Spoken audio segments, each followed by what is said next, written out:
Welcome back, everybody, into Bills Chat. I am Josh McCarty. I am flying solo tonight. Happy New Year to all of you out there, by the way. It is after midnight as I'm recording this on, I guess, Monday morning.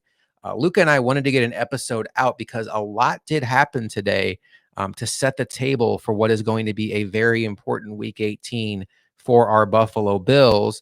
Luca is not with me tonight. He is a little under the weather. This will be a bit of an abbreviated episode because it is so late. But we wanted to make sure we touch base with all of you just to kind of talk over everything that's staring in the face of the Buffalo Bills as we head into the final week of the season, week 18. So what I'm going to do in this episode is I will talk a little bit about the Patriots game. I do think that there were some interesting things that happened in the game, but really, I think the appetite for those listening to this really is on the playoff picture. What does it mean in week 18? What is the path for the Bills to win the division? What is the path for the Bills to make the playoffs? What is the path for the Bills to miss the playoffs? All three of those roads are still open to the Bills as we head in to week 18. So right off the bat, I will just get some housekeeping out of the way. The Bills did defeat the New England Patriots on Sunday by a score of 27-21 to improve to 10-6 on the season. The Bills currently, after week 17, hold the sixth seed in the AFC if the season were to end today. I did mention the fact that the Bills do have a path to the AFC East championship, and that is because the Miami Dolphins went out and they didn't just lose. They got throttled in Baltimore by a final score of 56-19. Now, look, it doesn't matter if you lose 10-7 or if you lose 56-19. A loss is a loss. But what that loss opens up is now the Bills have a chance in week 18 to beat the Dolphins and win the AFC East. That would put the Bills in the 2 seed. Why is that so important? Well, if you're the 2 seed, you're guaranteed a home game in round 1. You're guaranteed a home game in round 2. And if somebody were to upset the Baltimore Ravens along the way, you would have a home game in round 3, presuming that you keep winning. If you lose, your season is over, which we saw last year when they lost at home to the Bengals. But the other reason why this is important is the quality of competition, I think, in the AFC takes a serious dip.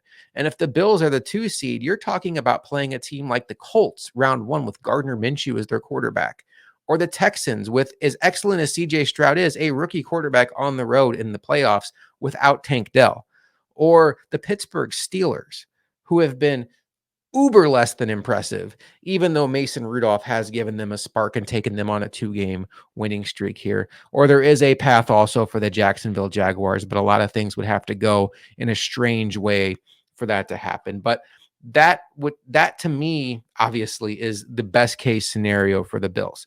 So here's what we know. The Bills and Dolphins play week 18. The game is in Miami, and the winner of that game is the AFC East champion. Point blank, period. It's as simple as that. Miami didn't just get beat today, though. They got beaten up. Their roster had quite a bit of injuries take place. Now, if you haven't been following, the Miami Dolphins were already down Jalen Waddle. He had a high ankle sprain suffered last week against the Cowboys. He is very iffy for the Bills game next week. They've been playing without their starting center, Connor Williams. His season is over, so he's not going to be in the game next week. Jalen Phillips, their outstanding young pass rusher, his season is over too. All of that happened prior to this game.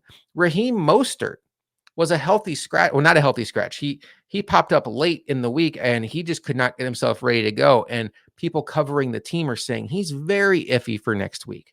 Okay, let's talk about what happened in the game. Their other outstanding pass rusher, Bradley Chubb, unfortunately had an ACL injury. His season is over. X Howard got carted off, their outstanding cornerback. He's very iffy for next week against the Buffalo Bills. So now you start adding it all up, and this is a very, very beaten up Dolphins team. And Tua had a shoulder injury that did knock him out of the game. He did not return. The game was very much out of hand. After the game, he said it was just a little bit of a bump and a bruise. He's not overly concerned about it. The NFL docs on Twitter seem to say that the mechanism for the hit didn't indicate that it would be anything serious. But you start adding it all up. The Dolphins do not have a great defense as it stands anyway. And now they're down their two best pass rushers, one of their best cornerbacks. They're down their starting center, their second best offensive weapon, and maybe their starting running back. And this is a team that is absolutely limping into this spot against the Buffalo Bills. The Bills do open up as 2.5-point favorites against the Dolphins in Miami. And I have seen some books already push it up to 3 and even 3.5. I love this spot for the Bills. The NFL did move this game to Sunday Night Football. This will be the last game of the Week 18 slate, the last game of the regular season, if you will, for both teams. But I think that the Bills, despite kind of dragging today against New England, and we will talk about that a little bit later in this episode, I do think the Bills are in a good spot. I think that their defense is rounding into shape. And their defense, I think, when you look at what they've done the last few weeks against the Cowboys, against the Chargers, yes, I understand the Chargers, against the Chiefs, absolutely suffocating the Jets. This Bills defense, I think, has finally found itself able to overcome the early season losses of Matt Milano, Tre'Davious White, Daquan Jones, who is back, by the way. They have obviously found a hidden gem stud in Christian Benford, and then getting Rasul Douglas by flipping a third for a fifth has paid off in a massive way, turning what absolutely could have been a weakness of this defense into a strength. And I think the Bills are ready to go out there, put their defense out there. And I've said it before with Luka. I don't think this defense, as presently constructed, is capable of being an elite defense. I just don't. But I think it's absolutely capable of being a good defense that can complement an elite offense. And that is plenty to win a Super Bowl in this league. So it's on the offense now to hold up their end of the bargain. It didn't look great today against the Patriots, and we'll talk about that a little bit later. But in general, it's as simple next week. If the Bills beat the Dolphins, they are the 2 seed. And that is just such a beautiful matchup to look forward to when you think about this Bills Dolphins rivalry. They had the playoff game last year, but even that game kind of was tarnished by the fact that Tua didn't play in that game and the Dolphins were on E. Yeah, it was a close game. I understand all of that. But that game didn't have a lot of intrigue to it. Even as a Bills fan watching it, didn't even feel like you were playing the Dolphins. This is such a huge spot for both teams. It's in Miami. It's under the lights. You're not going to have to worry about the sun being an issue. And I'm just looking forward to it. I'm looking forward to seeing what happens. I really like the Bills' chances sitting here today, looking at it and how I think they can react. Now, if the Bills were to lose that game, they would be 10-7. There are still paths for the Bills to make it to the playoffs as a wild card team. They wouldn't be the AFC East champion, but if they lose to Miami next week, they're a 10-7 football team, and they would need some help on the out-of-town scoreboard. They got a little bit of help this week, not much. They got the Cincinnati Bengals losing in Arrowhead to the Kansas City Chiefs. That locks up the AFC West for the Chiefs. It locks up the 3 seed for the Chiefs, and it officially eliminates the Bengals from playoff contention. What the Bills would need next week, paired with a loss to Miami, so just follow me here. If they lose to Miami, they would need either Jacksonville to lose, and Jacksonville is on the road in Tennessee. Jacksonville won today against Carolina without Trevor Lawrence. They didn't look great, but Carolina just can't do anything offensively right now. So that game just kind of snowballed. Or they need Pittsburgh to lose on the road against Baltimore. But I will warn you all, as juicy as that sounds, Baltimore has nothing to play for. They have locked up the 1 seed, and the Vegas lines indicate, as Pittsburgh is favored by 3 points right now, that the expectation is Baltimore is going to be resting a lot of their starters. Let's talk about both of those games now very quickly. I really think the Titans are live next week against Jacksonville. That game is going to be on Sunday, and the Titans, they lost today.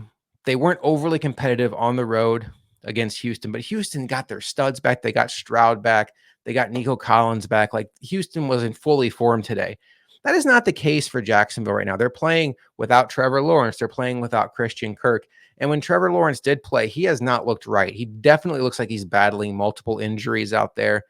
And I think in Tennessee, the team that eliminated Tennessee from playoff contention last year, Jacksonville, Tennessee would love nothing more than to stick it to the Jaguars and eliminate them from the playoffs. Trevor Lawrence is absolutely iffy for next week. And this is going to be crazy to say, but I actually think if they were to force Trevor Lawrence out there, that would be good for the Bills because he is playing through so many injuries right now that he does not look like even a remotely good version of himself. When even CJ Beathard was out there today against the Texans, their offense was functional. The game is in Tennessee. I could see it being a situation where, especially if Will Levis sits because he's dealing with an injury, and why would Tennessee throw him out there if he's at all iffy? Ryan Tannehill comes in. Derrick Henry always does better at home. And I think the Titans could keep it close. And I think the Titans could absolutely beat the Jaguars. And that would be all the Bills need. A Jaguars loss to the Titans, and they would clinch a playoff spot. The way the schedule sets up next week is interesting. The Bills are on Sunday Night Football. The two games that got flexed to Saturday all have AFC wildcard implications. The first game of the weekend is, I believe, at 4:15. Don't have the schedule in front of me, but it's the first game. It's Pittsburgh at Baltimore. So we could find out right away, the first game of the week, that the Bills make the playoffs if the Ravens are able to defeat the Pittsburgh Steelers in Baltimore. The next game is the Indianapolis Colts hosting the Houston Texans. And that really is for a win and in scenario. If the Jaguars were to lose, I don't want to convolute this. If they were to lose to the Titans, that becomes an AFC South championship game. But both of those teams have a very strong possibility of making the playoffs if they win that game. There is a scenario where if they tie that game, that's all the Bills need to get in as well. But I don't want to make this too complicated. So right off the bat, the first game of the week, the Bills have a strong rooting for the Baltimore Ravens. Expectation is the Ravens are going to be playing their backups, but I don't think that has to be a death knell. The Steelers, despite the fact that they looked pretty impressive today against Seattle, a lot of that was running the ball, poor tackling by the Seahawks, really bad turnovers by the Seahawks. They are playing Mason Rudolph. He has kind of come in and steadied the ship, done a good job of throwing with timing, getting the ball in the hands of their playmakers. They have some playmakers in Pittsburgh. We all know that. I think Tyler Huntley is one of the better backup quarterbacks in the sport. He pushed the Bengals to the wire in the playoffs last year. And the other thing I will say, just because expectation right now is Baltimore is going to rest their starters, Baltimore has to think about the fact that since they have the bye, if they were just to say, okay, Lamar, you're off this week, and okay, Odell and Zay Flowers and all the excellent players in Baltimore, you're off this week. Now you're looking at the fact where they would have next week off, the week after that off. Their first playoff game, they would have 3 weeks of rest, not playing an NFL game. Do you want to risk the rust factor? I don't know what the right answer is in that situation. It's very easy to say just get your guys to the playoffs healthy, but rust is a real thing.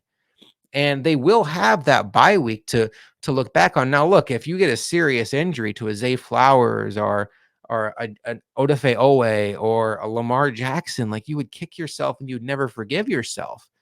But I think I would almost predict sitting here today that what the Ravens will do will mirror kind of what the Bills did in 2020 against the Miami Dolphins, where the starters come in and kind of get a lather going. Maybe they play a quarter, maybe they play a half, and then they come out. And then it'll be Tyler Huntley. And that could be all it takes to beat the Steelers, who are not a great team. So we shall see. John Harbaugh has obviously not announced his plans. He has no reason to. But, the other thing is, like, we have history with the Steelers and playing backups. If you go back far enough with the Bills, you remember 2004, where all the Bills had to do week 17 is get a little help, which they got, and beat the Steelers backups, and they lost. So, I think that game, I think it's interesting that it's only 3, because I think that says a lot about what people think about the Steelers at this point. And, it'll be tough for the Ravens backups to win that game, but that is a shot for the Bills.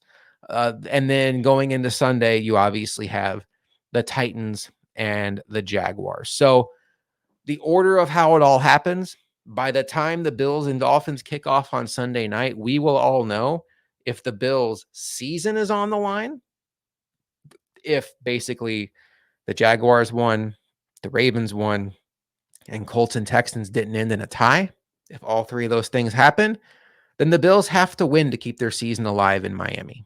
Miami's already in the playoffs. Even if they lose to the Bills by 100 points next week, they're in the playoffs as a wild card.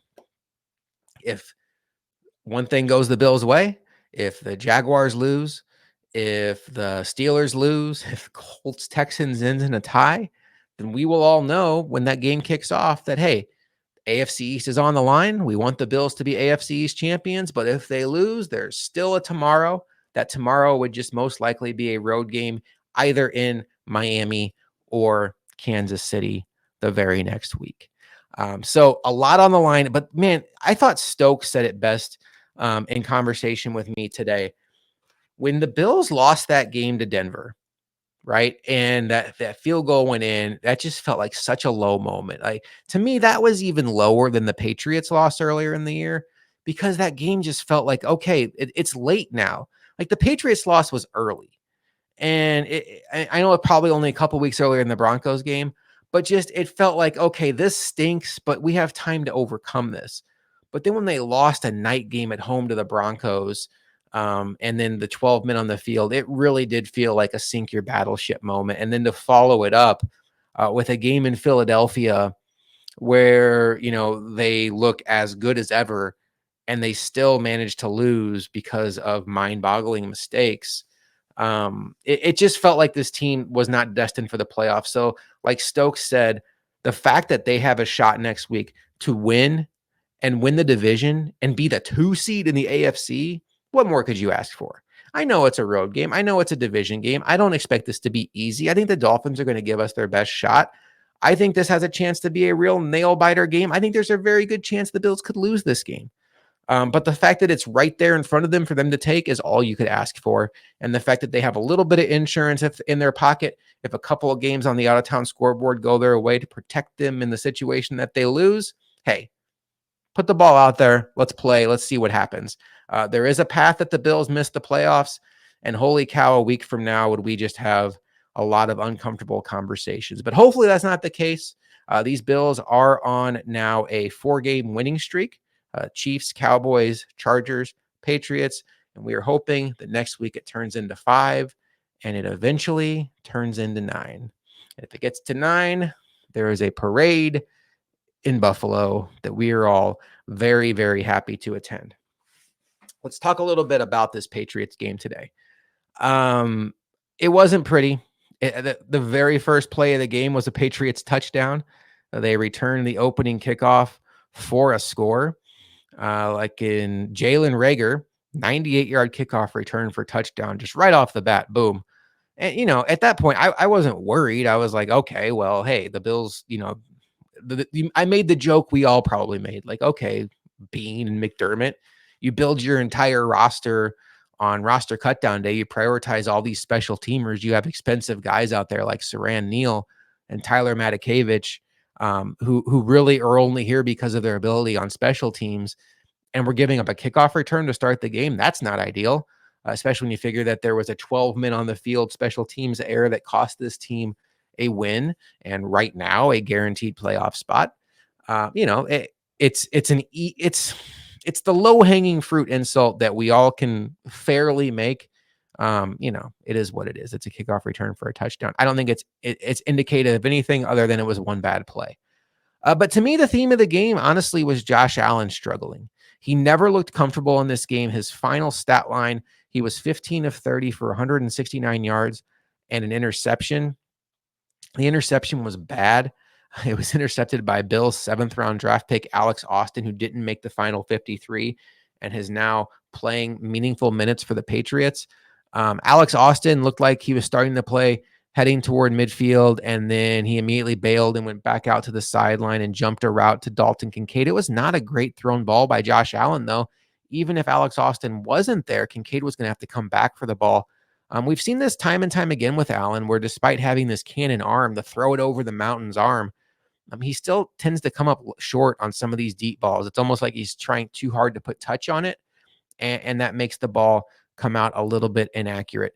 For the rest of the Bills, statistically, James Cook, kind of a ho-hum game, 16 carries, 48 yards, 3 yards per carry.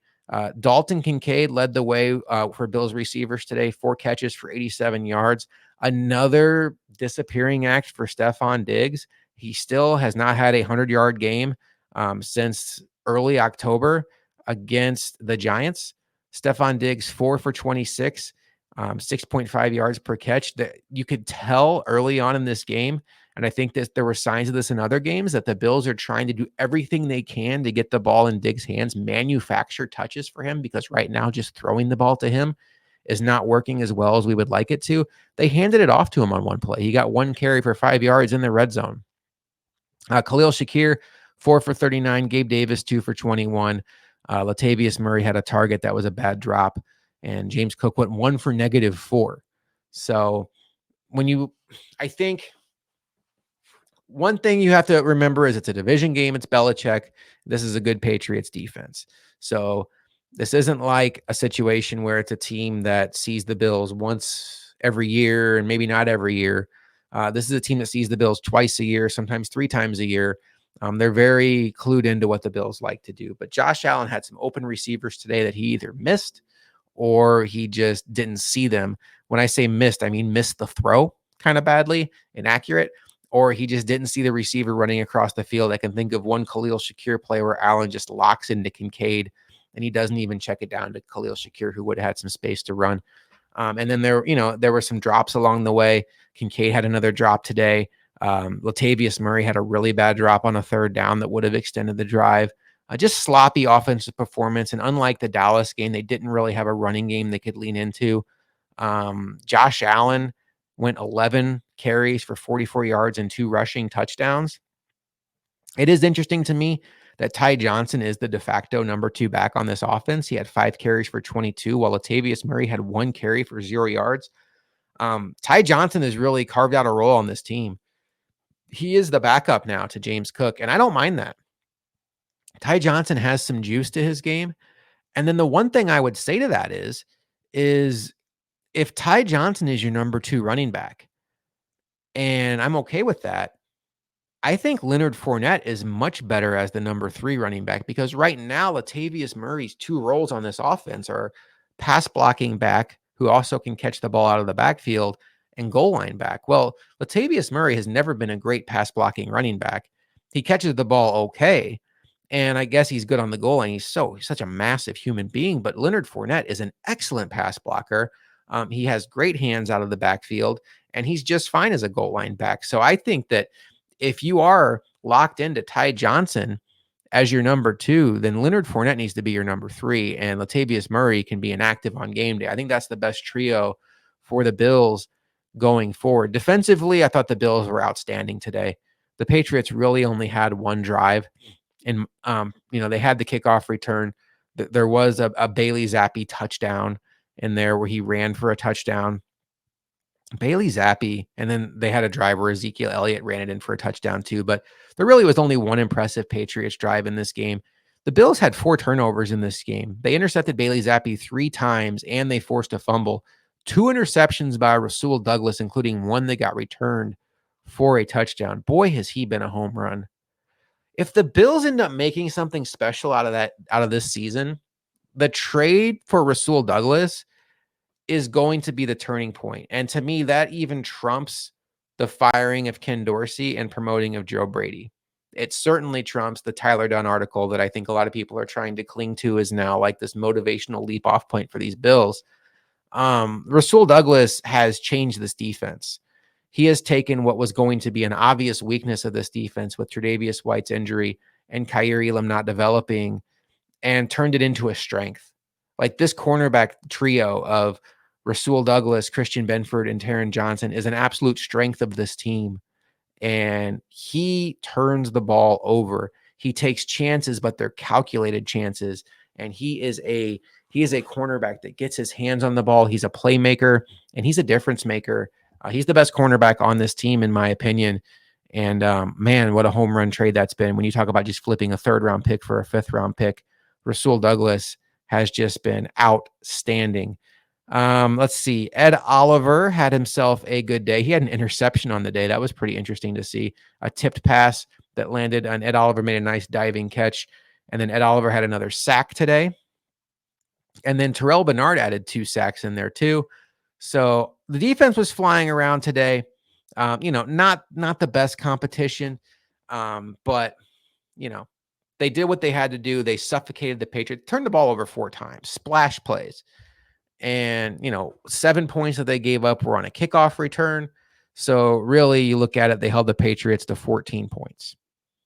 I mean, who's going to be unhappy about that? So defense playing really strong, and the offense still has a ways to go. I do think some of the mistakes we're seeing with this offense are still correctable. You're just seeing issues with recognizing who the proper read is. It feels like Josh Allen is really locking onto the first read a long time. I still think the running game has an opportunity to be a strength of this team. Obviously, the Bills are going to unleash Josh Allen running, which opens up a lot for this offense. But I will tell you, it was great to see Kincaid get rolling today because that's something we haven't seen in a few weeks, and they're going to need it. I don't know what to say about Diggs at this point. Reception perception, who I think does as great on wide receivers as anybody out there, did a video on Diggs and said, it's not like he's not open. It's not like he's showing regression. He's running routes well. He's open. But what Joe Brady has done is he's built in more answers throughout the other players on the field, where if Diggs is doubled or Josh Allen's questioning what he's seeing, they have other openings out there. And I can respect that. I certainly have no reason to question that. I don't think Diggs is washed by any means, but holy cow. Like, are we supposed to believe that CeeDee Lamb's not getting double teamed in Dallas, or Tyreek Hill doesn't get double teamed in Miami? I mean, I can only listen to that so long before Stephon Diggs is supposed to be a number one alpha receiver. Those guys get double teamed. And his last few games, it's like 25 yards a game. He's a non-factor. And it can't just be because he's being double teamed. Like this isn't a new thing to football. So curious to see where that goes, because I feel good about where the Bills are at if they were to make the playoffs. I think when you look at what's going on in the AFC, a couple of teams projected who will make the playoffs. Obviously, the Browns. If the Colts make it, they would obviously fit this criteria as well. The Steelers, because of the fact that it seems like they're rolling with Mason Rudolph at this point. You don't know what's going on with Trevor Lawrence if he's healthy. 3 or 4 teams in the AFC alone will be playing with backup quarterbacks.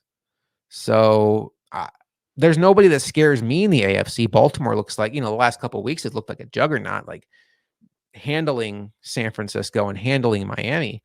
So you have to give them that respect. But a couple of weeks ago, they almost lost in overtime to the Rams at home and needed a punt return touchdown to win that game. They lost at home to the Colts. Now, look, it's the NFL. It's week to week, but I don't look at Baltimore and think that there's some juggernaut that the Bills are going to go and get outclassed by. I think the Bills could absolutely go to Baltimore and punch with them. And if the Bills become the 2 seed, you don't have to worry about Baltimore until the conference championship round. It's the other thing. So you don't even know if they will be in your way. So I don't know how much longer I'm going to go tonight. What I will do really quick, like Luca and I always do, is I will give out my game balls and my game checks. Look, my game ball, I think there's a couple guys on here. It was nice to see Dalton Kincaid get going.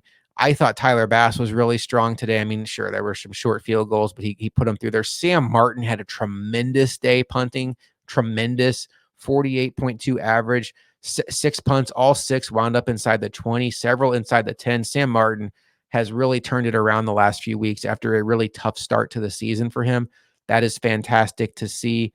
Terrell Bernard with the 2 sacks, Ed Oliver with the sack and the interception, and just continuing what I think is an absolute Pro Bowl, should be all pro season. But look, when you get a guy that has 2 interceptions in one game and one of them goes back for a house call, he's got to be your game ball winner, and that's Rasul Douglas.